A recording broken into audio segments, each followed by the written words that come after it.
دفاعی تجزیہ کار colonel retired عابد لطیف صاحب نے ہمیں اسٹوڈیوز میں جوائن کیا ہے۔ کرنل صاحب بہت شکریہ آپ کے وقت کے لیے۔ سب سے پہلے یہ جاننا چاہیں گے، بڑا افسوسناک واقعہ یہ پیش آیا ہے اور ہم دیکھ رہے ہیں کہ آئے روز پاکستان میں جو دہشت گردی کے واقعات ہیں ایک بار پھر سے بڑھنا شروع ہو گئے ہیں، ریزن اس کی آپ کیا دیکھ رہے ہیں؟ دیکھیں جی، ہم شاید دنیا کے چند بلکہ ہسٹوریکلی چند ملکوں میں سے ہیں جن کو ایک ہی وار دوبارہ لڑنی پڑ رہی ہے، وار آن ٹیرر۔ اور یہ ایکچولی یہ انڈیکیشن ہے کہ جو ہمارے دشمن ہیں، جو پاکستان کے دشمن ہیں، وہ پیرینیل ہیں، یعنی وہ مستقل ہیں اور ان کی کوششیں مستقل ہیں کہ وہ چاہتے ہیں کہ خدا نخواستہ پاکستان کو ڈی اسٹیبلائز کریں۔ پہلے بھی آپریشنز ہوئے، آرمی نے، ہمارے عوام نے، پاکستانی لوگوں نے، پاکستان نے بہت قربانیاں دی اور ابھی بھی آپریشنز ہو رہے ہیں اور شروع ہو گئے ہیں۔ اب دیکھیے، ہر وار کا ایک آتھر ہوتا ہے جس کو ہم آتھر آف دا وار کہتے ہیں، اور اس کی جس طرح سے وہ وار انفولڈ کرتا ہے وہ ڈپیکٹ کرتا ہے کہ اس کا ٹارگٹ کیا ہے۔ جب پہلے وار آن ٹیرر تھی تو آپ نے دیکھا اس میں سوسائڈ بامز بہت تھے۔ جب پاکستان کے عوام کو میسج دینا ہوتا تھا تو ہمارے بڑے شہروں میں لاہور، کراچی میں دھماکے کیے جاتے تھے۔ جب آرمی کو میسج دینا ہوتا تھا تو پشاور میں اور آرمی کے جو ٹروپس ہیں ان کے اوپر حملے کیے جاتے تھے۔ اس وار کو اگر آپ دیکھیں تو یہ وار ابھی تک کنٹینڈ ہے، جو ہمارے کے پی کا علاقہ ہے، بلوچستان کا علاقہ ہے، وہاں تک کنٹینڈ ہے۔ اور جو سیکیورٹی فورسز ہیں، انہیں پولیس کو بھی ہم نے دیکھا بار بار نشانہ بنایا گیا۔ جی، تو اس کا مطلب ہے کہ اس وار میں جو آتھر آف دا وار ہے اس کا ٹارگٹ ہماری فورسز ہیں کہ ان کو ڈی مورلائز کیا جائے۔ ایکچولی یہ وار دو طرح سے انفولڈ ہو رہی ہے، ایک تو بارڈرز پہ ہمارے انفولڈ ہو رہی ہے جس میں ہمارے سیکیورٹی فورسز کو اور ہمارے پولیس کو اور ہماری پیراملٹری فورسز کو ٹارگٹ کیا جا رہا ہے، اور دوسری انفولڈ ہو رہی ہے جو ہماری سٹیز میں، جو ہماری اکنامک آپ کہہ لیجئے کہ جو ڈاؤن ٹرن ہے وہ بھی اس وار کا حصہ ہے، جو الٹیمیٹلی اس کے ساتھ لنک ہونے کو خدا نخواستہ جا رہا ہے۔ تو اگر آپ اس سچویشن میں دیکھیں تو ہوا یہ کہ جب یہ وار پہلے ہوئی اور 2005-06 میں پاکستان آرمی نے بہت زبردست آپریشنز کیے، بہت قربانیاں دیں، وزیرستان میں ہماری جو ایجنسیز ہیں وہاں پہ آپریشنز ہوئے۔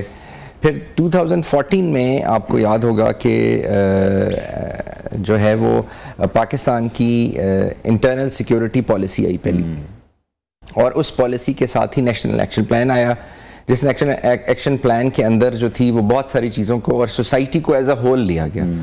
پھر جو 2018 کی جو پالیسی تھی، انٹرنل سیکیورٹی پالیسی، اس کے اندر اس کو اس طرح سے پھر ری ڈیفائن کیا گیا کہ جو ایبسنس آف وائلنس ہے وہ ٹارگٹ نہیں ہے، بلکہ presence of peace and presence of social harmony. لیکن کرنل صاحب آپ کیا دیکھ رہے ہیں؟ ہم نے دیکھا کہ جس طرح سے بہت سے آپریشن پاک فوج کی جانب سے کیے گئے، ان تمام علاقوں کو کلین اپ کیا گیا، لیکن اس کے بعد پھر آپ کیا وجہ دیکھ رہے ہیں کہ دوبارہ سے یہ ٹارگٹ کرنا ان لوگوں کے لیے اتنا آسان کیسے ہو گیا؟ میں کسی بھی سیاسی جماعت کو ادھر ہٹ نہیں کرنا چاہ رہا، لیکن پاکستان تحریک انصاف کی حکومت میں پھر جو فیصلے لیے گئے ان کو آپ کس طرح سے دیکھ رہے ہیں؟ اور کیا وہ ایک سولو فلائٹ تھی، وہ عمران خان کے اپنے ڈیسیجن سے جب یہ کہا گیا کہ ان طالبان کو واپس لایا جائے، معاف کر دیا جائے، چھوڑ دیا جائے؟ جی دیکھیں، ایک تو میں پولیٹیکل کانٹیکسٹ میں نہیں جاؤں گا، لیکن یہ ڈیسیجن کہ ان کو معاف کر دینا، ان کو چھوڑ دینا اور ان کو بالکل پھر سے ایک موقع دے دیا گیا، جی، کیونکہ وہ مڈل لیول کی لیڈرشپ تھی اور اس نے ری آرگنائز کر لیا۔ آئی تھنک وہ ایک غلط ڈیسیجن تھا۔ لیکن اگر ہم اس سے آگے چلیں اور اب جس حالات میں ہیں، دیکھیے جو ہم پہلے بات کر رہے تھے کہ یہ جو وار ہے، یہ اس وار کا اس کا جس جگہ پہ ہو رہی ہے وہی یہ ڈیپیکٹ کرتا ہے کہ اس کو کون کرا رہا ہے، کیونکہ وہ لاجسٹک ٹیل بہت زیادہ نہیں ہے اینیمی کی، اس لیے ہمارے شہروں تک خدا نخواستہ وہ بھی نہیں ہے۔ تو وہ لاجسٹک ٹیل اس کو اویلیبل ہے رائٹ آن دا بارڈر، اور وہ کہاں سے اویلیبل ہے؟ وہ اس کو ہاربرز سے اویلیبل ہے، وہ اس کو جمپ آف پوائنٹ سے اویلیبل ہے جو اکراس دی بارڈر یعنی ویسٹرن بارڈر میں ہے اور افغانستان میں ہے۔ تو ہم نے، جیسے آپ نے بھی اپنے انٹرو میں کہا کہ بہت دفعہ آرمی چیف جو ہیں انہوں نے بھی 2-3 دفعہ یہ افغان گورنمنٹ سے کہا، فورن آفس نے کہا کہ یہ جو ہماری کنٹری میں انٹرفیرنس ہو رہی ہے اس کو بند کیا جائے، اور یہ ہمارے لیے اب ناقابل برداشت ہوتا جا رہا ہے، کیونکہ ہمارے جو سولجرز ہیں ڈیلی وہ شہادتیں ہو رہی ہیں ان کی، ہمارے لوگوں کا نقصان ہو رہا ہے، ہماری پولیس، ہمارا پیراملٹری فورسز، تو مطلب یہ سارا کچھ جو ہے یہ ڈی اسٹیبلائز کر رہا ہے کنٹری کو سیکورٹی پوائنٹ آف ویو سے۔ لیکن وہاں سے آپ نے جیسے کہا کوئی رسپانس نہیں ہے۔ ہم دیکھ رہے ہیں تو فینسنگ بھی ہو چکی ہے، اس کے باوجود اتنی زیادہ انٹرفیرنس۔ فینسنگ جو ہے اصل میں دیکھیے اس کو سمجھنے کی ضرورت ہے کہ جو پاکستان اور افغانستان کا بارڈر ہے یہ بارڈر بھی ہے اور فرنٹیئر بھی ہے، کیونکہ ابھی بھی ایسے شاید 200 کے قریب گاؤں ہیں جو دونوں طرف ڈیوائیڈڈ ہیں. جی بالکل. ابھی بھی جو لوگوں کا سینچریز سے وے آف لیونگ ہے وہ سردیوں میں اس طرف آ جاتے ہیں، اسپیشلی مویشی چرانے والے، اور گرمیوں میں واپس چلے جاتے ہیں. سو اگر آپ دیکھیے تو وہ یہ کلاسیکل یہ فینسنگ تو ہوگی، اور فینسنگ کا مطلب تھا کہ یہ اسی طرح کے جو مسکرنٹ ہیں ان کو روکا جائے، لیکن اب وہ بہت ساری جگہوں پہ اس فینس کو بریک کر دیا گیا. یہ بھی پروٹیسٹ کیا پاکستان نے افغان گورنمنٹ کے ساتھ کہ جی اس کو کیا جا رہا ہے. اگر اس کو آپ کنٹیسٹ کریں تو ظاہر ہے وہ تو فل فلیج وار ہو جائے گی. جی اب وہ پاکستان تو پھر رسپانس دے رہا ہے، کیونکہ افغانستان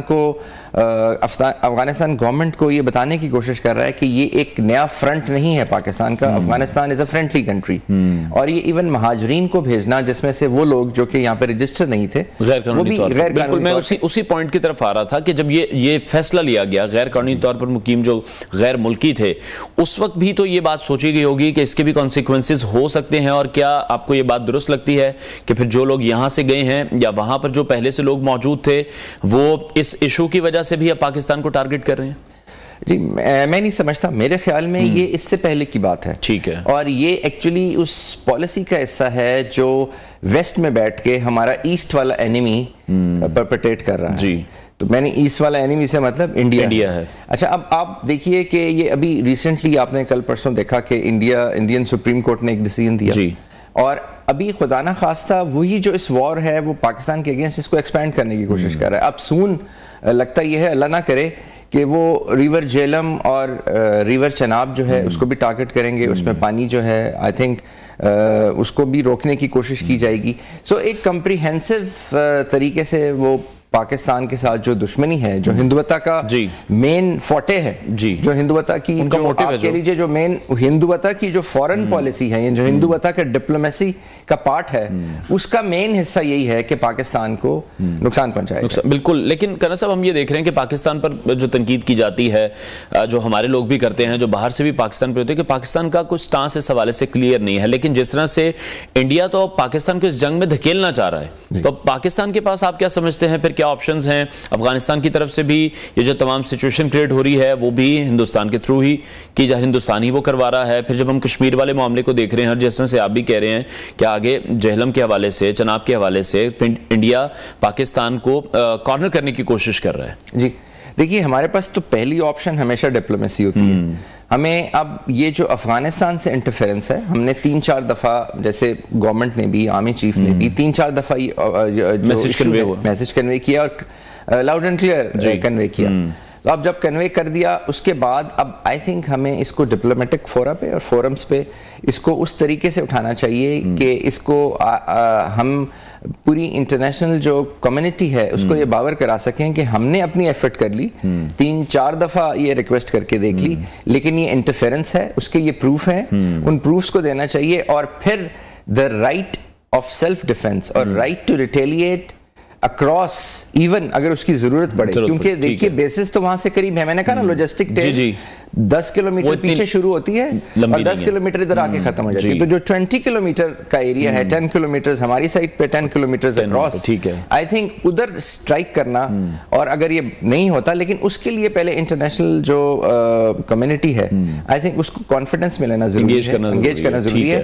اور پہلے اور یعنی بغیر ٹائم ضائع کیے ہمیں ایک ڈپلومیٹک آفینسو فوراً لانچ کرنا پڑے گا. اور اس کے ساتھ ساتھ جو ایکچوئل ہینڈ ہے، ہینڈ ان دا گلو، جو کہ انڈین ہینڈ ہے افغانستان کے اندر، اس کو بھی ایکسپوز کرنا پڑے گا. اور اس کو بھی اس چیز سے لنک کر کے دنیا کو بتانا پڑے گا کہ ایکچولی جو اسٹیٹ ٹیررزم ہے وہ کون سی کنٹری کر رہی ہے. لیکن اکراس دا بارڈر آپ کیا دیکھ رہے ہیں جو رسپونڈ پھر افغان عبوری حکومت کی طرف سے آیا؟ آپ کو کیا لگ رہا ہے وہ چاہتے ہیں، ان کی نیت کہیں پر یہ شو ہوتا ہے کہ وہ یہ کرنا چاہتے ہیں، وہ اس چیز کو روکنا چاہتے ہیں، یا اس پر کام کر رہے ہیں اور ان کے بھی کنٹرول میں نہیں ہے ابھی؟ دیکھیے اس میں 2 چیزیں ہیں. ایک تو یہ ہے کہ ان کی ول اس طرح سے رسپونڈ کرنے کی لگ نہیں رہی. دوسری چیز ہے ان کا کہیں پہ کوئی 25% سے 30% ان کا کوئی کیپیسٹی کا بھی ایشو ہے. کیونکہ جس طرح سے جس گورننس کے سسٹم پہ وہ گورن کر رہے ہیں، وہ وار لارڈ کے تھرو گورن کر رہے ہیں.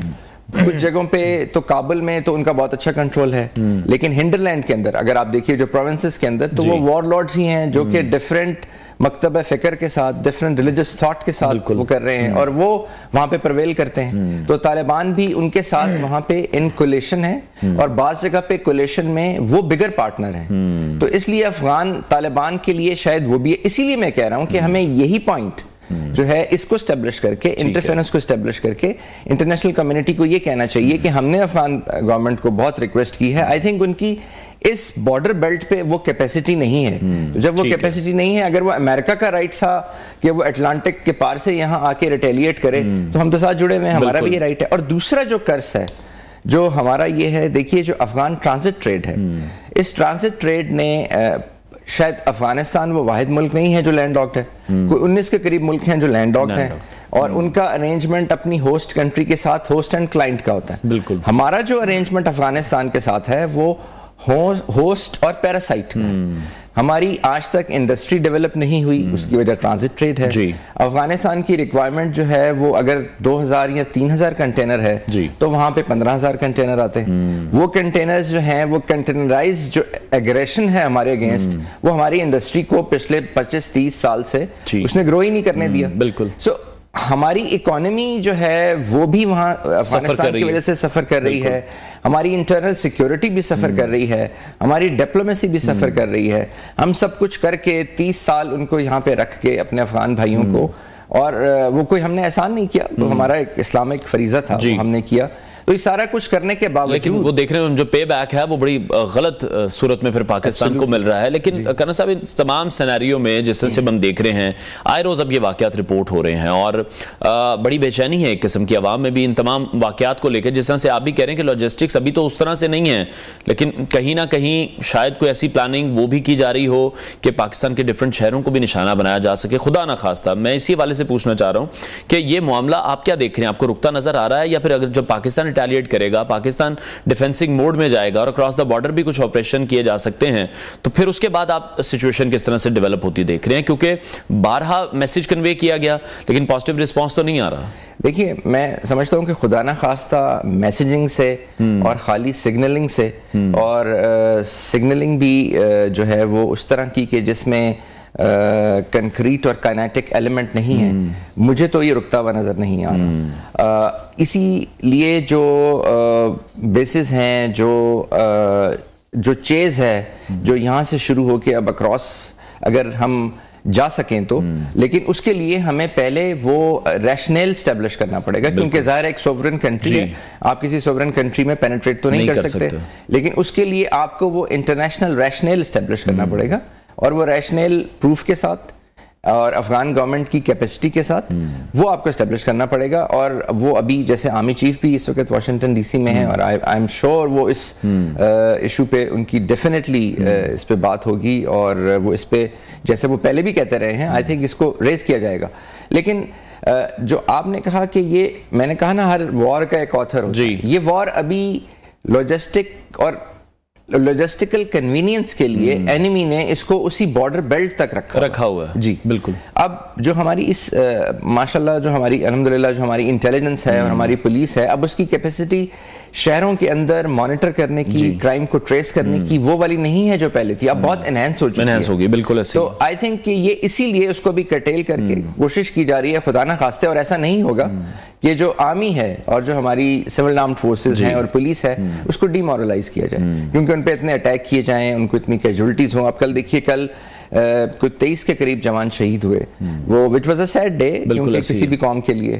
اور اسی طرح آئی تھنک یہ ایک ایفرٹ ہے جو کمپریہنسو کرنی پڑے گی. میں یہ سمجھتا ہوں کہ جیسے ہماری پہلے 2014 میں اور 2018 میں انٹرنل سیکیورٹی کی نیشنل پالیسیز آئی تھیں, اب I think national action plan جس کا حصہ تھا, اب آئی تھنک ایک اور اس پالیسی کو ریوائز کر کے آنا چاہیے جس میں ان ایلیمنٹس کو اور ان چیزوں کو بھی شامل کر کے, جو ہمارا ایک جس کو ہم ایون ایسٹیمیٹس میں ESG کہتے ہیں, انوائرمنٹل سوشل اینڈ گورننس کی بیس پہ اور ان ایلیمنٹس کو سامنے رکھتے ہوئے آئی تھنک ایک کمپریہنسو پالیسی ہونی چاہیے. ٹھیک ہے. تو اچھا اگر ہم بات کرتے ہیں جس طرح ٹریڈ کو دیکھا جاتا ہے کہ پاکستان کو افغانستان کے ساتھ ٹریڈ کرنے میں جتنے مسائل کا سامنا کرنا پڑا, ہماری معیشت بھی اس وجہ سے بہت خراب رہی ہے. اب کچھ میئرز تو لیے گئے, لیکن اگر اسی طرح کی سچویشن رہتی ہے خدا نہ خواستہ, جو اب ہم بارڈر پہ سچویشن ٹینشن کی دیکھ رہے ہیں, تو اس سچویشن میں آپ کو لگتا ہے کہ پھر ٹریڈ تو مکمل طور پر بند ہونا چاہیے, بارڈرز پھر بند ہونے چاہیے افغانستان کے ساتھ بھی؟ دیکھیں جو افغانستان ہے وہ اپنے ٹریڈ کے لیے, اپنی امپورٹس کے لیے پاکستان پہ ڈیپینڈنٹ ہے. وہ انٹرنیشنل لاء کے تحت ظاہر ہے ہم اس میں ہیں, اور اس کا بہت دفعہ اس کا گارنٹر جو ہے وہ یو ایس سے بھی بنا ہے. وہ ہم بند نہیں کر سکتے کیونکہ وہ پھر ایک ہیومینٹیرین کرائسس ڈیولپ ہو جائے گا. ٹھیک ہے. لیکن دیکھنے کا یہ ہے کہ جو ٹریڈ کی اے سیمیٹری ہے یہاں پہ, ٹریڈ کی اے سیمیٹری ایسے ہے کہ اس سائڈ پہ پورے سسٹم ان پلیس ہیں, کسٹمز ہے, ایکسائز ہے, ایف آئی اے ہے, بارڈر سیکیورٹی فورسز ہیں, جو سارے کنٹینر اس چیزوں کو وہاں تک لے کے جاتے ہیں. جیسے ہی وہ کراس کرتے ہیں وہاں پہ کوئی سسٹم نہیں ہے, کوئی کسٹم کا محکمہ نہیں ہے, کوئی امیگریشن کا محکمہ نہیں ہے, پیپر ورک نہیں ہے. وہاں جا کے آپ ایک ولڈرنیس میں ان کنٹینرز کو چھوڑ دیتے ہیں. اب وہ کنٹینرز سمگلنگ کے تھرو واپس آ جاتے ہیں. سو دوسری سائٹ پہ اس اسٹیٹ نے اپنی وہ کیپیسٹی ہی نہیں بلڈ کی کہ وہ اس ایکویشن میں نے جیسے پہلے کہا تھا کہ وہ ہمارے ساتھ وہ جو کلائنٹ اور اس میں آ سکے, تو وہ ہمارے لیے پیراسائٹ بن جاتا ہے. تو یہ جب تک یہ ایشو ایڈریس نہیں ہوگا, اور اس ٹیررزم کے ایشو کے ساتھ ساتھ یہ جو ٹرانزٹ ٹریڈ ہے اس کا ایشو بھی I think it is as important as the issue of terrorism, بالکل, اور supporting of terrorist element from across. تو وہ یہ ایسے چلتا رہے گا خدا نہ خواستہ, کیونکہ اس کے لیے جو پیسہ ہے, اس کے لیے جو اس ان ایکٹیویٹیز کے لیے جو چیزیں ہیں وہ ان کو وہیں سے مل جاتی ہیں, اور اسی سے مل جاتی ہیں. دونوں صورتوں میں پاکستان ہی ٹارگٹ ہوتا ہے. ٹھیک ہے. تو آئی تھنک یہ جب تک یہ, اسی لیے میں کہہ رہا ہوں کہ اب جو نیشنل انٹرنل سیکورٹی پالیسی ہے اس کا ٹریڈ بھی حصہ ہونا چاہیے, ٹریڈ میکنزم بھی اس کا حصہ ہونا چاہیے, اس پر بھی بات ہو. بالکل ٹھیک ہے. اچھا جس طرح سے اب لارج پکچر میں ہم دیکھیں تو ہمیں تو یہی نظر آ رہا ہے کہ بہت ایسے سال گزر چکے ہیں کہ پاکستان کو اس سائڈ پر انگیج رکھنے کی کوشش کی جا رہی ہے. تو وہ ایک بڑے پلان جو ہم دیکھ رہے ہیں ہندوستان کی طرف سے وہ یہی ہے کہ پاکستان کو بالکل کارنرڈ کر دیا جائے, اور پاکستان صرف انہی مسئلوں میں الجھا رہے. جس طرح سے معاشی طور پر ہمیں نقصان پہنچایا گیا, ایف اے ٹی ایف کی گرے لسٹ میں رکھنے کے لیے جب ووٹنگ ہم دیکھتے تھے تو وہ انڈیا ہمارے اگینسٹ ہمیشہ سے جاتا تھا. آپ نے بالکل ٹھیک کہا, اور بہت اچھا آپ کا یہ ریمارکس ہیں. دیکھیے 2005 سے لے کے 2009 تک از دا ٹائم جب جتنی ہم آج کل ماڈرن چیزیں یوز کر رہے ہیں, انٹرنیٹ, اے آئی, اور بھی ساری چیزیں, یہ ساری کی ساری جو ہیں, جینیٹک انجینئرنگ, کرسپر, وٹ ایور, یہ ساری کی ساری چیزیں 2005 سے لے کے 9 میں دریافت ہوئیں یا ایجاد ہوئیں, جو بھی لفظ آپ یوز کریں, ہم تک پہنچی. اور یہی وہ ڈیکیڈ ہے جس میں ہم وار آن ٹیرر لڑ رہے تھے, ہمیں اس میں الجھایا گیا تھا. تو دیٹ ڈیکیڈ واز لاسٹ. پھر نیکسٹ ڈیکیڈ آیا تو اس میں ہماری جو کنٹری کے اندر ایک پولیٹیکل ڈس ہارمنی ہے اس کو کریٹ کر دیا گیا, اور اس کا جو کریسینڈو افیکٹ ہے وہ اتنا ریز کیا گیا کہ وہ ابھی تک اس کا سپل اوور ہے, اور ہم 2023 کے اندر بھی اسی کو بھگت رہے ہیں. سو آپ یعنی ہمیں اگر جس کو ہائبرڈ وار کہا جاتا ہے, جو وار کی ایک قسم ہے جس میں ملٹری کو اور سوسائٹی کو اکٹھا انگیج کیا جاتا ہے, بالکل, تو ہمیں اس طرح سے پچھلے کوئی 1.5-2 ڈیکیڈ سے اکٹھا, بہت لمبی ایک پلاننگ تھی, بہت لمبی ایک پلاننگ ہے جس کے تحت کر دیا گیا. اب یہ ہمیں سمجھنے کی ضرورت ہے کہ ہم نے اس کو کیسے کاؤنٹر کرنا ہے. یہ کسی اور نے کاؤنٹر نہیں کرنا. ہماری جو سوشل میڈیا پہ یوتھ ہے, جی بالکل, وہ آپ دیکھیے تو کس طرح اسٹرے ہو رہے ہیں, کیونکہ وہ جس کو لینن کہتا تھا یوزفل ایڈیٹ, جب کوئی ایک چیز ہے اس کو بار بار ریپیٹ کیا جاتا ہے, وہ ٹروتھ لگتا ہے. جو ہمارے بیسک نیریٹو, جب اس کو کویسچن کیا جاتا ہے, جو ہمارے ہسٹوریکل فیکٹس ہیں ان کو کویسچن کیا جاتا ہے, اور ان کو فیکٹ بنا کے ہماری ینگ جنریشن جو غلط پورٹرے کیا گیا بہت سی ایسی چیزوں کو. ٹھیک ہے, پوری ایک کمپریہنسو ایفرٹ ہے. سو اسی لیے میں کہہ رہا ہوں کہ اب جو انٹرنل نیشنل سیکورٹی پالیسی ہو, وہ ان ساری چیزوں کو, سائبر سیکورٹی کو, ٹریڈ کو, کائنیٹک ایفرٹس کو, پولیس کے جو ایفرٹس ہیں, بہت سارے جو اینٹی ٹیررزم ایفرٹس ہیں, جیسے نیکٹا نے بھی کوشش کی تھی پہلے, تو آئی تھنک ان کا اب کمپریہنسو ان سارے پوائنٹس کو بالکل دیکھا جائے. بہت شکریہ دفاعی تجزیہ کار کرنل ریٹائرڈ عابد لطیف صاحب ہمارے ساتھ ان کانورسیشن تھے.